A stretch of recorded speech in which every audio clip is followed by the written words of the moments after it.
കൂട്ടുകാർക്ക് നല്ലൊരു ദിവസം ആശംസിച്ചുകൊണ്ട് മാമ്പഴത്തിന്റെ പുതിയ വീഡിയോയിലേക്ക് സ്വാഗതം. നമുക്ക് നേരെ കിരണിന്റെ കല്യാണിന്റെ ഒക്കെ ഇന്നത്തെ ഒരു അടിപൊളി വിശേഷത്തിലേക്ക് അങ്ങോട്ട് പോയാലോ. ഇന്നത്തെ വിശേഷത്തിൽ കാണിച്ചിരിക്കുന്ന രാഹുലാണ് വലിയ സന്തോഷത്തിലായിരുന്നു. രാഹുലിന് സന്തോഷം എങ്ങനെ അടക്കാൻ പറ്റുന്നുണ്ടായിരുന്നില്ല. ഈ സമയത്ത് രാഹുലിന് സന്തോഷം എല്ലാം മാറുന്നത് ശ്രദ്ധിക്കുന്നുണ്ടായിരുന്നു. സരയും ശാരിയും മനോഹറൊക്കെ കൂടി അവർക്ക് മനസ്സിലായി രാഹുലിന് എന്തോ കാര്യമായിട്ട് സംഭവിച്ചിട്ടുണ്ട്. രാഹുല് കത്തി എടുക്കുന്നു, ഒരു ആപ്പിളി എത്തുന്നു, അതിങ്ങനെ കഴിച്ചുകൊണ്ടിരിക്കുമായിരുന്നു. പക്ഷെ ആ കത്തി ഇങ്ങനെ ഇടയ്ക്കിടയ്ക്ക് ആ കത്തിയിലേക്ക് ഇങ്ങനെ നോക്കുന്നു, ഇങ്ങനെ മിനുസ് ഇങ്ങനെ ഒരുമാതിരി ഒരു പ്രവർത്തികളൊക്കെ കാണിക്കുവാണ്. ഇതെന്ത് പറ്റിയത്, എന്തോ കാര്യമായിട്ട് സംഭവിച്ചിട്ടുണ്ട്. പെട്ടെന്ന് മനോഹർ കണ്ടില്ലേ അച്ഛന്റെ ചേഷ്ടകളെ കണ്ടില്ലേ, അച്ഛൻ എന്തോ കാര്യമായിട്ട് തകരാറ് സംഭവിച്ചിട്ടുണ്ടമ്മേ. കൈ വെച്ചിരിക്കുന്ന കത്തി ഉണ്ടല്ലോ, ആ കത്തി എടുത്ത് മിക്കവാറും നമ്മളെ തന്നെ ഇല്ലാതാക്കാൻ മടിക്കില്ല. അമ്മാതിരി ഇരിപ്പ അച്ഛന്റെ. ഇങ്ങനെ പോയിട്ടുണ്ടെങ്കിൽ അധികം വൈകാതെ തന്നെ നമ്മളെല്ലാരും അച്ഛനങ്ങോട്ട് തീർക്കൂന്ന് പറയണം. സരിയ പറഞ്ഞു, ദൈവമേ അങ്ങനെയൊക്കെ സംഭവിക്കാൻ മനുവേട്ടാന്ന് ചോദിക്കും. എന്താ സംഭവിച്ചു കൂടന്നില്ലേ, അച്ഛന് സമനില തന്നെ തെറ്റിയിരിക്കുക. അറിയാലോ, ഇനിയിപ്പോ അച്ഛനെ എത്രയും പെട്ടെന്ന് ഒരു ഹോസ്പിറ്റലിൽ കൊണ്ട് അഡ്മിറ്റ് ആക്കിയില്ലെങ്കിൽ നമ്മളെല്ലാം അങ്ങ് പരലോകത്തേക്ക് ചെല്ലുമെന്ന് പറയണം. ശാരി പറഞ്ഞ ശരിയാണ്, ഞാൻ മുമ്പേ അത് പറഞ്ഞ കാര്യമാണ്. അങ്ങനെ എവിടെയെങ്കിലും കൂടി അഡ്മിറ്റ് ആക്കുന്ന കാര്യം അങ്ങനെ നമുക്ക് തളയ്ക്കണം, ഇല്ലെങ്കിൽ നമ്മുടെ കാര്യത്തിൽ ഒരു തീരുമാനമാണെന്ന് പറയാണ്. മനോഹർ പറഞ്ഞു, അച്ഛൻ ഇപ്പോഴത്തെ അച്ഛന്റെ അവസ്ഥ വെച്ചിട്ട് അധിക നാൾ അച്ഛൻ ഈ അവസ്ഥയിൽ തന്നെ മുന്നോട്ട് പോകും തോന്നില്ല. പല കാര്യങ്ങളും അച്ഛൻ ചെയ്തെന്നിരിക്കും, പറഞ്ഞെന്നിരിക്കും. കാണാത്ത കാര്യങ്ങൾ കണ്ടെന്നും കേൾക്കാത്ത കാര്യങ്ങൾ കേട്ടെന്നൊക്കെ പറയും. അതൊന്നും വിശ്വസിക്കരുത് കേട്ടോ എന്ന് പറയണം. സാരി പറഞ്ഞു, അച്ഛൻ പറഞ്ഞാൽ അല്ലെങ്കിൽ ആരാ മനുവേട്ടാ വിശ്വസിക്കുന്നേ, വിശ്വസിക്കാൻ പോകുന്നുണ്ടോ നമ്മള്? ശാരി പറഞ്ഞു, ഞാൻ അങ്ങനെ കുടിച്ച വെള്ളത്തിൽ പോലും വിശ്വസിക്കുമല്ല, പിന്നെയാണ് ഇനി. എങ്ങനെയാലും എനിക്ക് ഈ നരകത്തിൽ നിന്ന് രക്ഷപ്പെട്ടാൽ മതി. അതിന് ഏക മാർഗം എന്ന് പറഞ്ഞിട്ടുണ്ടെങ്കിൽ മനുമോ മാത്രമേ ഉള്ളൂ കേട്ടോ. എത്രയും പെട്ടെന്ന് ഞങ്ങളെ അമേരിക്കയിൽ കൊണ്ടു, അയാൾ ഇവിടെ എങ്ങാനും കിടക്കട്ടെ. അയാൾ ഇവിടെ കിടന്ന എന്ത് ഭ്രാന്താണെങ്കിലും കാണിക്കട്ടെ, അതൊന്നും നമ്മളെ ബാധിക്കില്ല എന്ന് പറയണം. മനോഹർ പറഞ്ഞു, പോകാൻ നമുക്ക് അധികം വൈകാതെ തന്നെ പോകാന്ന് പറയണം. സരയെ പറഞ്ഞു, അച്ഛൻ ഇവർ കിടന്ന് അനുഭവിക്കണം, അല്ലെങ്കിൽ അച്ഛൻ ഇതിന് വല്ല ആവശ്യം ഉണ്ടായിരുന്നോ?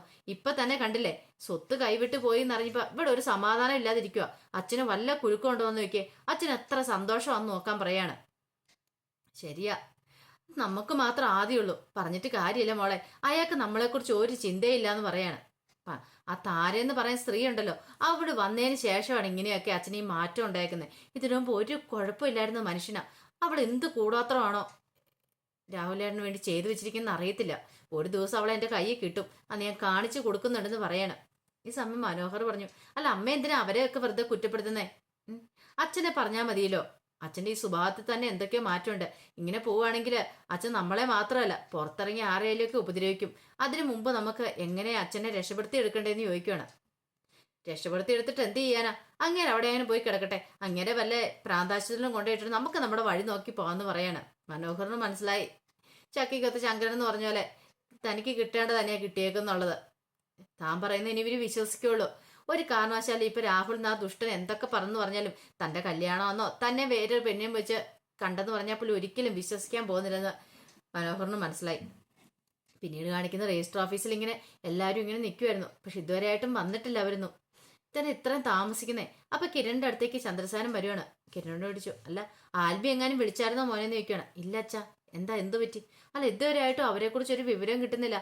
അവര് വിളിച്ചിട്ടും അത് ഫോൺ എടുക്കുന്നും ചെയ്യുന്നില്ല എന്ന് പറയാ.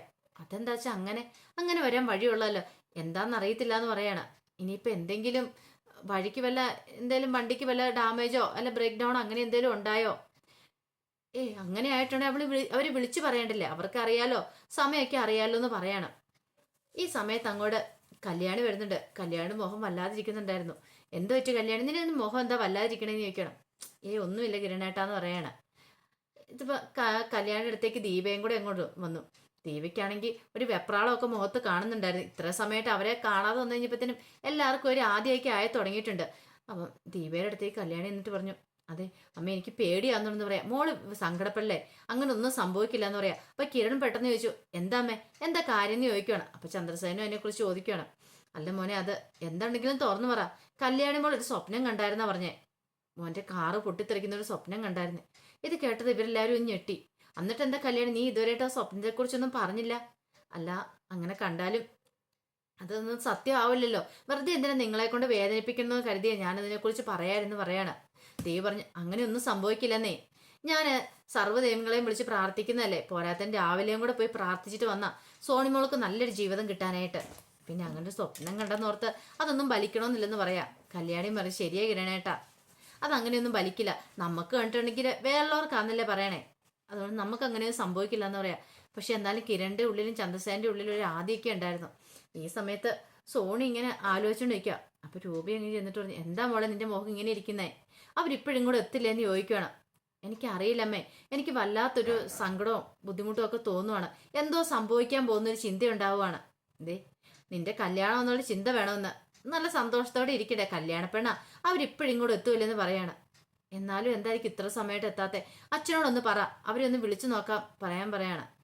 നീ പേടിക്കാതിരിക്കുക, ഞാൻ ചെന്ന് പറയാന്ന് പറയാണ്. പിന്നീട് രൂപയും കൂടെ അങ്ങോട്ട് വന്നു കഴിയുകയാണ്. രൂപയുടെ സേനം പറഞ്ഞു, ഇതുവരെയായിട്ടും ആൽബിനെ കുറിച്ച് ഒരു വിവരമില്ല, വിളിച്ചിട്ടാണ് ഫോൺ എടുക്കുന്നില്ല എന്ന് പറയാം. അപ്പൊ രൂപ ചോദിച്ചു, ഫോൺ എടുക്കുന്നില്ല, അതെന്താ അങ്ങനെ?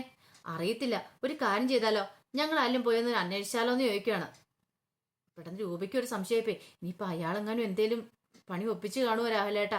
അയാൾ രാഹുലേട്ടല്ല സോറി ചന്ദ്രേട്ടാ, അയാൾ അതിനും മടിക്കാത്തവൻ, അറിയാലോ ഇതിനു മുമ്പ് എന്തൊക്കെ നല്ല കാര്യങ്ങൾ നടന്നിട്ടുണ്ടോ. ആ സമയത്തൊക്കെ എന്തെങ്കിലും ഒരു കുതന്ത്രമായിട്ട് അങ്ങേര് വന്നിട്ടുള്ളൂ. എൻ്റെ ആങ്ങളെയാന്ന് പറഞ്ഞിട്ട് കാര്യമില്ല, അങ്ങേരെ അത്രയ്ക്ക് ദുഷ്ടനാ. ഇനിയിപ്പോൾ എന്ത് ചെയ്യുന്നു ചോദിക്കണം. പേടിക്കാതിരിക്കാൻ പറഞ്ഞു, ഒരു കാര്യം ചെയ്യാം, നിങ്ങൾ ഇവിടെ ഇരിക്കുക, ഞാൻ പോയി അന്വേഷിച്ചിട്ട് വരാമെന്ന് പറയണം. അങ്ങനെ പറഞ്ഞിട്ട് കിരൺ പറഞ്ഞു, ഇതൊന്നും ഈ സമയത്ത് ഇപ്പൊ സോണി അറിയണ്ട കേട്ടോ, ഞാൻ പോയ കാര്യമൊന്നും. അവൾ അറിഞ്ഞിട്ടുണ്ടെങ്കിൽ അവൾക്ക് ഭയങ്കര വിഷമമായിരിക്കും, എന്താ സംഭവിച്ചെന്നൊരു ടെൻഷൻ കാണുമായിരിക്കും. അതുകൊണ്ട് ഞാൻ പോയെന്ന് അന്വേഷിച്ചിട്ട് വരാമെന്ന് പറഞ്ഞ് കിരൺ പതുക്കെ അങ്ങോട്ട് പോവാണ്. ഈ സമയത്ത് സോണി വെച്ചല്ല, സോണി കണ്ട് കിരൺ കാറി കയറി പോന്നെ. കിരണേട്ടൻ എങ്ങോട്ടാ പോയെന്ന് ചോദിക്കണം. അല്ല അവൻ എന്തോ കാര്യം മേടിക്കാനുണ്ടെന്ന് പറഞ്ഞ് ഇപ്പൊ അങ്ങോട്ട് പോയതാ, ഇപ്പൊ തന്നെ ഇങ്ങോട്ട് തിരിച്ചു വരുമെന്ന് പറയണം.